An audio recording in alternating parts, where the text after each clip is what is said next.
Breaking news mga kababayan. Nako po, grabe itong pasabog ni Karen Davila. Tila natameme si Trillanes, Dilima at Luistro. Attorney Michael Pua may pasabog. Nako, bloodbath na talaga ito mga kababayan. Pakinggan po natin itong interview ni Kong Erice. Nako, mamaya ipapakita po natin yung pasabog ni Attorney Michael Pua na nagpanginig kay Trillanes at kay De Lima. At itong si Madriaga, sapul. Sapul na sapul sa kasinungalingan. Saksakan ng pagkasinungaling. Kaya dito naibaon. Binaon si Madriaga dito at sinampal ng katotohanan. Panoorin po natin. Naku po, magugulat kayo dito. PRRD na patalon sa dahig habang pinapanood ang ating vlog mga kababayan ko. Ito na. More reactions on the arrest of Zaulico and the impeachment hearing of Vice President Sara Duterte. We're now joined by Caloocan 2nd District Representative Edgar Erice. Representative Erice, welcome back to Head Start. Oh, you're on mute, sir. You're on mute.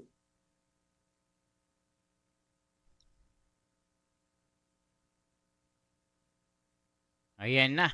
Mga Thank you, Ma'am kababayan. Karen. Good morning. All right, I want to ask you first, is it good for this administration and its allies that Zaldico comes back and returns to the Philippines? Does it benefit them? It's good for the country if he comes back. Pero I doubt it. Siyempre si Saldi will be afraid of his life kung babalik siya rito. So he will take all legal actions to prevent his pagbabalik sa Pilipinas. So tingin ko may mga legal moves na gagawin si Congressman Saldi para hindi mapabalik sa Pilipinas. Kasi yung kanyang kaso doon more of an immigration case. Pero ito tanong ko, interesting Should naman. rather stay there. Yeah. Oh, but what other options does Zaldico have? I just wanted to ask you, because if paso na ang kanyang Philippine passport, right? Ang nangyari, kinansela eh. Yun ata isa yun. Nahuli daw siya Yes. Tama ito, no? I'm reading through notes here. He was arrested driving through, right? Driving through Prague. Yes, that was the Ito mga kababayan ng pasabog. Yung Czech Republic Ministry walang ka-idea dito sa pagkahuli ni Saldico. Tila bogus, tila budol ang pagkakahuli. Tila nagkakaroon ng kontra-kontra. Pati mga pulis doon hindi makapagpahayag ng kanilang statement o anumang patunay na si Saldico ay nasa kote na ng otoridad ng Czech Republic. Wala po kahit isang picture, isang interview, isang video na kahit anong pagkakakilanlan na siya ay nahuli. Ito rin ang pasabog ni Attorney Harry Roque na itong siyang Maharlika Vlog daw. May nag-post siya ng picture na kasama si Saldico na nagpapatunay na fake news si BBM. Kaya nagkakaroon ng kalituhan ng taong bayan. Totoo ba na nahuli si Saldico? O nililito lang ang taong bayan para kunwari kumikilos sila para hulihin si Saldico. So ngayon, tila tatagalan daw ang pag-uwi. Hala ka, mga kababayan ko. So bago yan, panoorin po natin si Michael Pua. Ano bang sinasabi ni Michael Pua? Ito po mga kababayan ko. Ito ang pasabog ni Michael Pua na ikagugulat nyo. Ito po. Pati si Karen Davila nagulat sa pasabog na ito. Ito po mga kababayan. Panoorin po natin.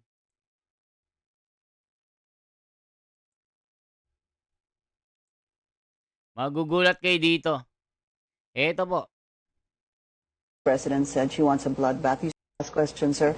The Vice President said she wants a bloodbath. You see it even on social media. Gusto mo Yes. ng bloodbath, but you guys are not showing up. Respond to that. Wala pa tayo doon. Ang bloodbath mangyayari sa full-blown trial yan, sa Senado yan. No? So, because here, as you know, how we cannot even test the credibility of these witnesses. So, ang mangyayari niyan, parang of course, again, with due respect to the committee, kasi nga, ang tingin nila preliminary investigation. No? So, pero one-sided yan eh, di ba? So, asan ang bloodbath dyan? Wala talagang bloodbath dyan. Ang bloodbath, kung marami na natin narinig na may enough votes na raw, di ba? So, bakit hindi na iakyat? At pag iakyat, we're ready to really present our side also and cross-examine their witnesses to show the baselessness of all these allegations. So if you're Vice ready, President. sinabi ko po last, if you're ready, why not, why question it pa before the Supreme Court? Kung handa naman kayo, gusto din ng Vice President ng bloodbath, umabot sa Senado, ba't nyo pa pipigilan? Kung pigilan nyo po, presupposing. Well, because it's our duty as lawyers when we see infirmities, no, or when we see infringements on her constitutional rights, on the Vice President's constitutional rights, to also protect her. And we don't know how long this is gonna go. Sa amin, wala naman kaming problema kung magbotohan na sila bukas at iakyat na to sa Senado. Because we have been ready for a year for a full-blown trial. And we're ready to also, respond to their allegations point by point. I wish we... Last question, sir. The Vice President said she wants a bloodbath. You see it even on social media. Gusto mo Yes. ng O, kita nyo mga kababayan ko. Supalpal sila Trillanes dito.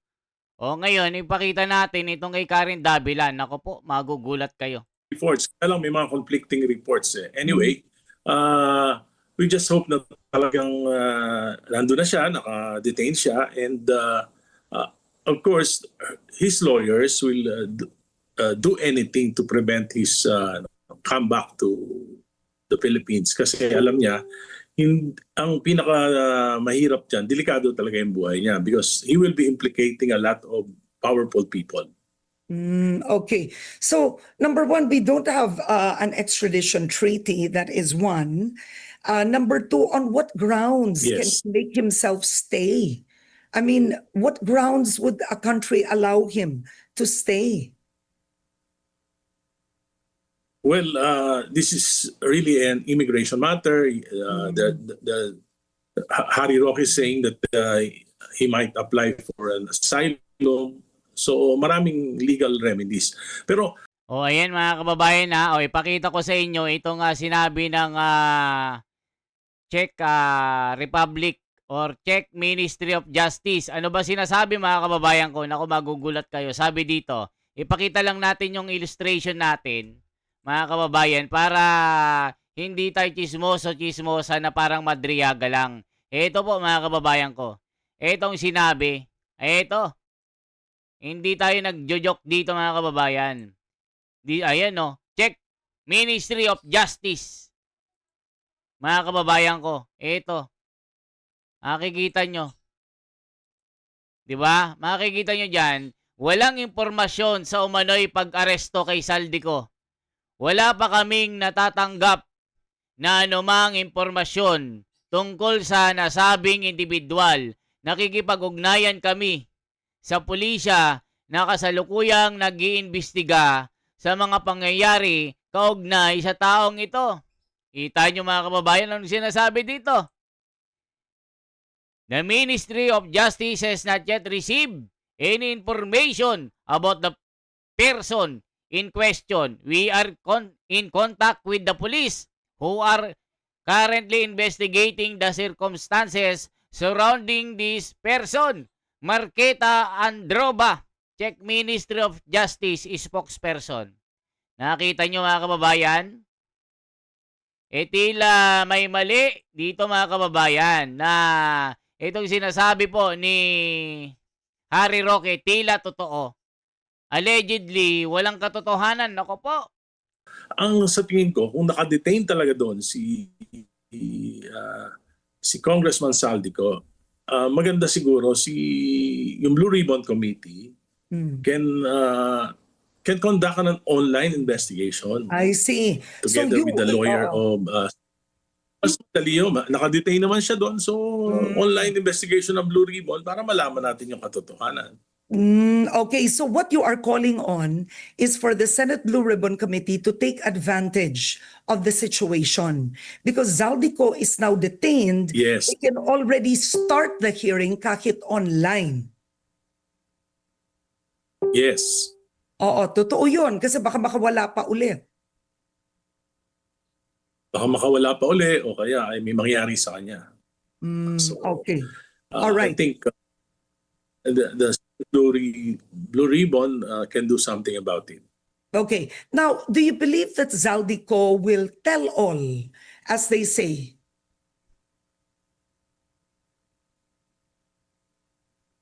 Well, he has no choice. He has no choice kasi ang hanggat hindi siya nagsasalita, ang mastermind siya, si Saldico. So kailangan magsalita siya para patunayan na hindi siya ang mastermind. At yan naman ang sinasabi niya in his several video testimonies. Ayan mga kababayan. So sa tingin nyo, magpupurso ito. Sabi po ng mga petitioner, itong si Pampilo Lacson, hanggat siya yung nandyan, ay tila walang mangyayari sa investigation ng anomalyang ito. Nandyan kasi yung bulagaang mga senador. Si Tito Soto, si Erwin Tulfo at yung kanilang BRC chairman na walang kakwenta-kwenta. Ito po ang sinabi ni Marcoleta. Sinupalpal din ni Panelo Senior itong si Pampilo Lacson na tinawag na pusakal. Isipin nyo, bago daw ituloy ang investigation ng Blue Ribbon, kailangan mo na daw pirmahan yung kanyang ginawang partial report. Pero sabi ng Marcoleta, ba't ako pipirma dyan? Hindi mo nga sinali yung mga mastermind dyan, nga ni. Protector ka ba, Lacson? Sabi niya, may balak ka ba bang mag-imbestiga? Mas gusto pang mag-imbestiga dito sa kaso ni Sara Kaya supalpal, itong si Lacson kay Marcoleta, kay nag-iiyak, itong si Lacson. Pati yung majority black, ayaw sa kanya, sinusuka si Lacson, halaka. Kaya itong pagbabalik ni Saldico, tila kaduda-duda. Tila may script na kunwari, na-aresto, pero wala pala. Nako po, kawawa naman mga taong bayan, kawawa tayong mga Pilipino. Lagi tayong binubudol. Yan ang sabi ng mga komento. Okay. Now, Representative Adyong said that he would want more than just a testimony. He would want corroboration, documentation.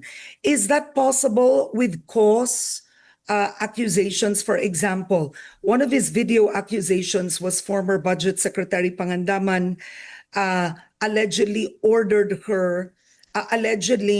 was ordered by the president to insert 100 billion pesos for projects during the BICAM in the 2025 General Appropriations Act. Ang ganitong akusasyon ba? Meron ba tong dokumento na inutusan ng Pangulo ang Budget Secretary tas kinonfirm daw ni Adrian Bersamin? Well, Karen, yung 2024 and 2025 yung mga releases ng unprogrammed appropriations ay sinamo na ni Justice Leonen during the oral arguments on my petition against the constitutionality of the unprogrammed funds. So there will be another, ang alam ko, they were given a deadline until April 14 to submit all the documents with the necessary corresponding release orders.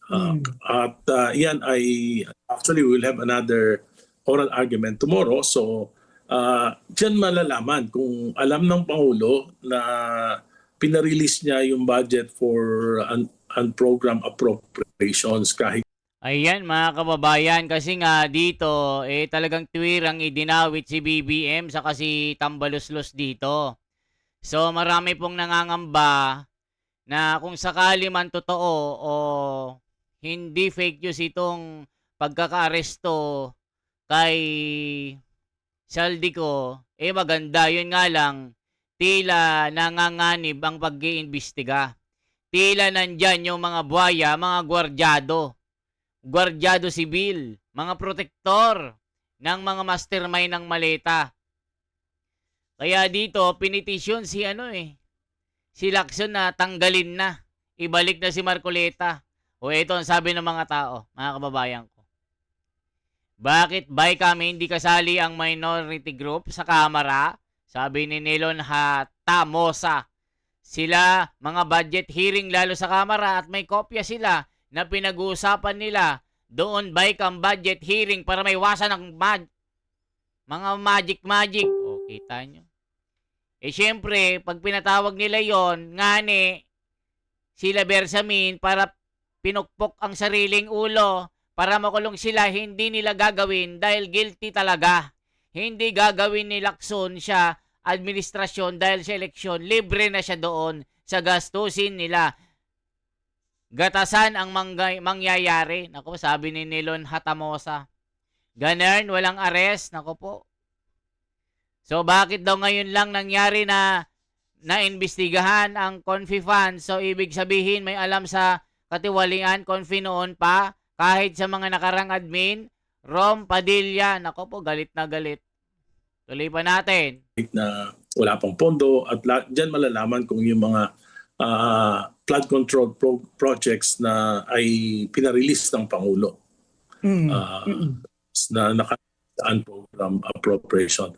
I think yung 2025 national budget is not the most corrupt budget. It's Yung 2024. 2024 Ay, okay. Why is 2024? even Oo. So let's talk about that. 2024 was the ballooning of the unprogrammed funds. Why do you describe that as more Yes. corrupt than 2025? For example, yung sa 2025 budget, 157 billion lang yung natanggal sa mga foreign assisted projects at nailagay sa unprogrammed appropriations. Samantalang sa 2024 budget, 250 billion yung natanggal from the program appropriations na nalipat sa unprogrammed appropriations. Ayan, mga kababayan ko, anong masasabi nyo dito sa balitang ito? Nagkakangarag-ngarag na yung congressman, mga congressman dito. Sabi nila si Trillanes daw ay may pasabog. Sabi ni Benny Abante. Mga kababayan, pakita natin ha, para malaman nyo na may niluluto sila. Ito po, mga kababayan ko. Ayan Trillanes umaming natatakot. Mas nakakatakot si Inday Sara maging presidente. Naku po, mga kababayan ko. Nasaan ba sabi ni tignan natin ha. Nasaan na yon?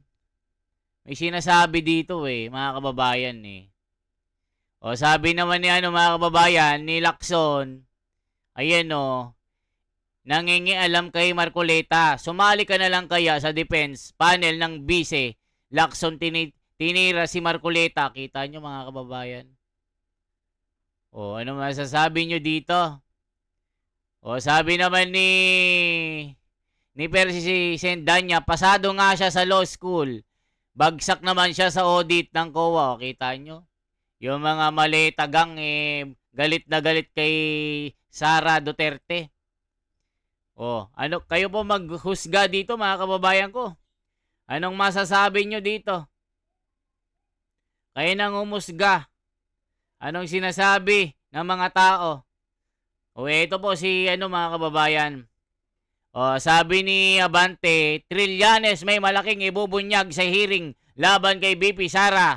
Hala ka, mga kababayan ko. Tila meron na naman silang ginawang script dito, Trillanes. Nag-imbak daw ng mga resibo. Totoo kaya o isa na naman kasinungalingan ito? Kaya ito masasabi nyo dito mga kababayan, for transparency, for a better democracy. Ito si The Wonders Philippines, katwiran at paninindigan ng manatili. Kung ano ang paninindigan ni Marcoleta, yun din ang ating paninindigan. Manindigan ng taong bayan, labanan ng korupsyon. Tuldukan na ang pagnanakaw na ito. Alisin na si Ping Lacson para matumbok na ang mastermind. Ipalit na si Marcoleta. Yan ang sinasabi ng 99% ng mga kababayan natin na mga umaasa na matatapos na ang isyong ito. Okay po. Kaya nila ini-impeach si Sara dahil takot na takot sila na mawala ang kanilang ganansya, mawala ang kanilang makita, mawala ang kanilang sariling pakinabang para ibulsa ang kaban ng bayan. Okay po? Isang like naman dyan, isang share at isang subscribe sa ating YouTube channel. Mag-comment kayo mga kababayan ko para po malaman natin kung ano yung nasa isipan nyo, ano yung mga iba't ibang mga opinion na pumapasok sa isipan nyo. Okay po? Mabuhay po. Magandang umaga. Kahit ganito ang nangyayari sa ating lipunan, mabuhay ang mga Pilipino.